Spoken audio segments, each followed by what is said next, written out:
Don't miss a new SWAT. CBS Tonight.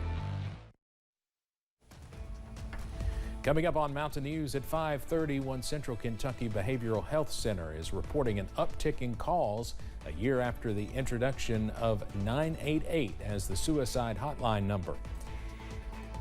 And President Biden visits NATO's newest member country. We'll have more about his trip to Finland and the message the military alliance wants to send.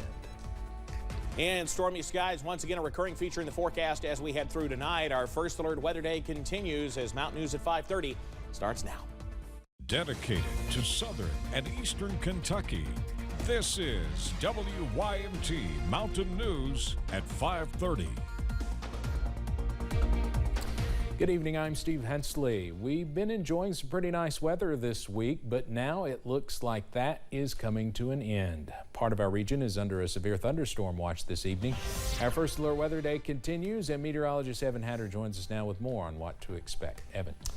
That's right, Steve. The areas in the severe thunderstorm watch have the best opportunity to see severe weather tonight, but everybody has at least a small chance for some damaging winds or some heavy rain. There's where the watch is in effect. The yellow shaded counties until 9 o'clock. Those orange shaded boxes up near Charleston, those are severe thunderstorm warnings. That's where most of the action has been along the Ohio River and eastward down I-64 into West Virginia. But everybody in that yellow shade under that severe thunderstorm watch until 9 o'clock. It roughly lines up with where the level 2 slight risk for severe weather is in the basically northern half of the area. Southern half in the level 1.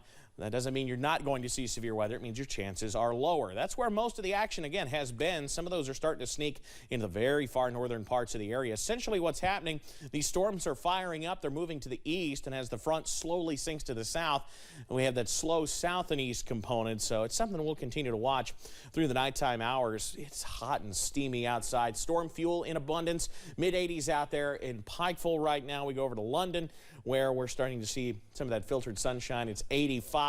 Temperatures, middle and upper 80s. I want you to pay close attention to Somerset. Yeah, the air temperature is 86. The dew point is 77. I spoke to somebody earlier, said it would be drier if you just walked into Lake Cumberland. That's how humid it is outside. It feels like 97 there and 99 in Monticello. So we'll continue to see the heat this evening, slowly falling into the 70s overnight as we watch the progression of those showers and storms. I'll have the very latest on where they're headed in a few minutes. Steve? All right, Evan, thank you. Sunday marks the one-year anniversary of the implementation of the 988 Suicide and Crisis Lifeline. Officials with New Vista, a Central Kentucky Behavioral Health Center, say their counselors are receiving more than 700 additional calls to the Suicide and Crisis Lifeline. And Garrett Weimer and photojournalist Darnell Crenshaw find out why there is an increase in calls, and they also speak with a woman who suffers from a mental illness who is now helping others overcome. Hello, this is Corey with the 988 Suicide and Crisis Lifeline. How can I help you today? Calls like the one Corey is taking are up 22%, according to New Vista. Darcy Miller, a regional director at New Vista, says the pandemic was a big reason for increased calls. I think it has shined a light on something that was already there. And with a year now of a 3-digit number like 988, Miller says people are aware that help is out there. I think people know, and people are more comfortable with reaching out and asking for assistance for mental health, and I think people are struggling right now. There's been an uptick in violence.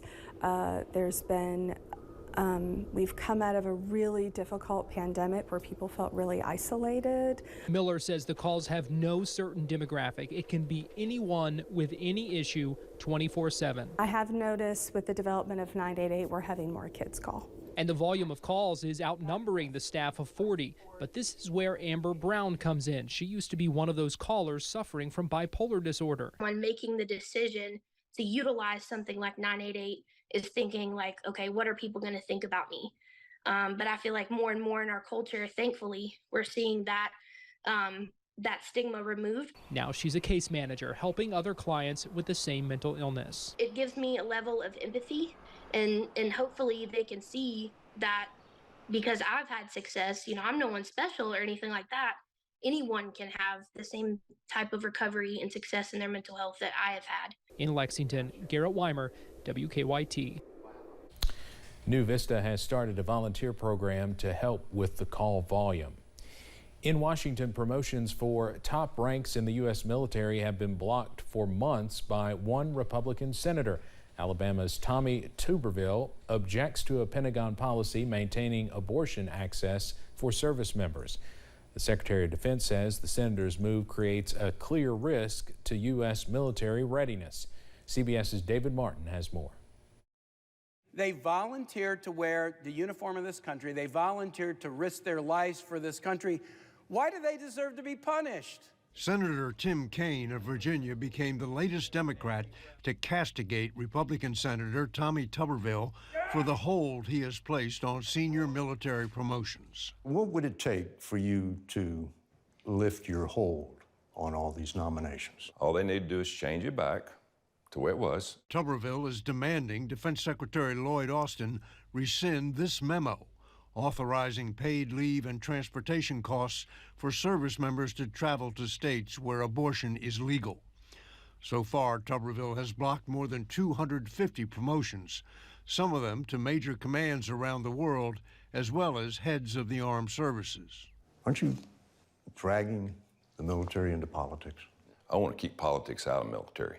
It is ruining our military. General C.Q. Brown, President Biden's nominee to become the next chairman of the Joint Chiefs, warned of the consequences this hold could have. It has an impact, not just for the senior officer, but all their staff and all those below them. We will lose talent because of those challenges. But Tuberville says he won't back down. By the end of the year, 650 officers could be held back from promotion. And the senator has also come under fire for recent comments labeling white nationalists simply Americans, remarks he now disavows. I'm totally against white nationalism. I'm totally against it. It's racist, okay? We don't need that in the military. So white nationalists are unfit for service. They should not be in our military. David Martin, CBS News, the Pentagon. A man charged with a series of rapes in Boston 15 years ago now faces additional charges. 35-year-old Matthew Nilo is a lawyer from New Jersey whom investigators using DNA now linked to the original cases. The Suffolk District Attorney's Office says the new charges against him are for other attacks in 2007 and 2008. Nilo's attorney says his client is able to post bail. He has to wear a GPS tracker and is due back in court in September. The FDA has approved the first over-the-counter birth control pill. Regulators say Perrigo can sell its once-a-day O-pill to people without prescriptions. Sales will not start, though, until early next year. The move only applies to the O-pill.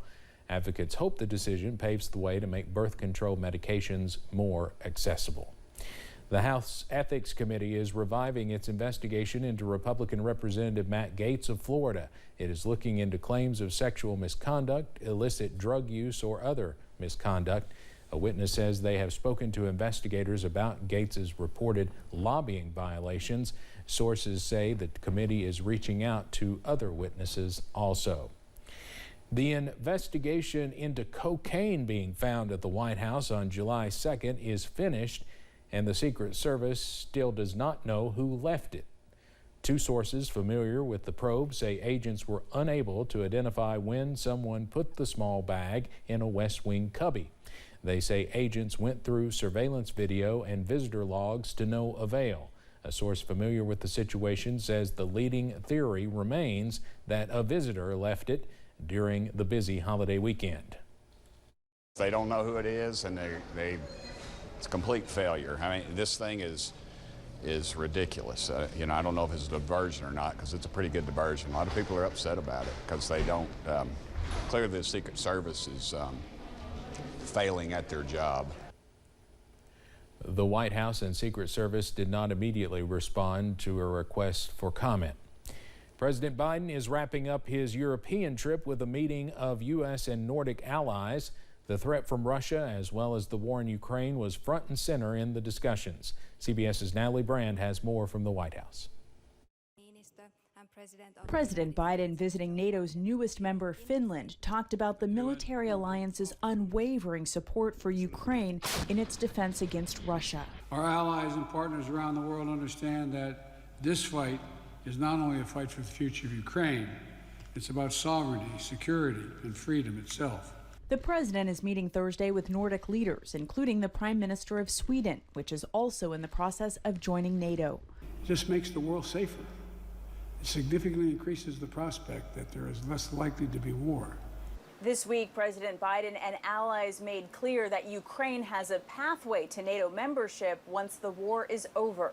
No one can join NATO while a war is going on, where a NATO nation is being attacked, because that guarantees that we're in a war, and we're in a third world war. In the meantime, the U.S. has promised a long-term security commitment.